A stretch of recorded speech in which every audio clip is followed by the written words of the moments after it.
এক ভাই প্রশ্ন করেছেন, স্বামী স্ত্রী মিলন করলো, এই মুহূর্তে তারা অপবিত্র আছে আর সাহারির সময় হয়ে গিয়েছে, তাই অপবিত্র অবস্থায় সামনে রমাজান আসছে, এই অপবিত্র অবস্থায় সাহারি খেতে পারা যায় কিনা?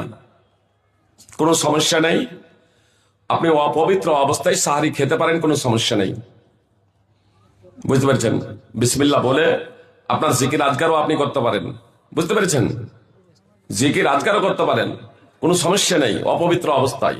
তবে আপনি সাহারি খেয়ে নেওয়ার পরে নামাজের জন্য আপনাকে গোসল করতে হবে। গোসল নামাজের জন্য তখন আপনাকে গোসল করতে হবে, গোসল ফরজ।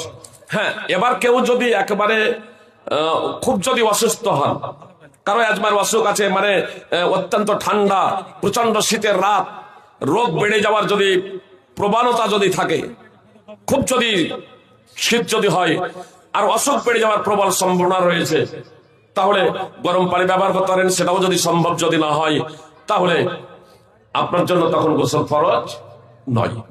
গোসল ফরজের ক্ষেত্রে একটা বিষয় অনেক মা বোনেরা প্রশ্ন করেন যে চুল খোলা কি অপরিহার্য? ফরজ গোসলের সময় মেয়েদের চুল খোলা কি অপরিহার্য? জি, চুল খোলা অপরিহার্য নয়। যদি মাথায় যদি চুলের যদি লরি বেনি যদি বাঁধাও যদি থাকে, তাহলে খুলতে হবে, এটা কম্পালসারি নয়।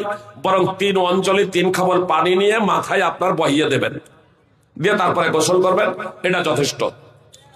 দ্বিতীয় প্রশ্ন এতে করা হয়েছে যে নারীদেরকে কি তার স্বামীর পাঁজরের হাত থেকে সৃষ্টি করা হয়েছে? জি না, এ কথা সঠিক নয়। হাওয়া আলাইহিস সালামকে আদম আলাইহিস সালাম থেকে সৃষ্টি করা হয়েছে। সূরা নিসা এবং আরাফে এ কথা আল্লাহ তাআলা উল্লেখ করেছেন।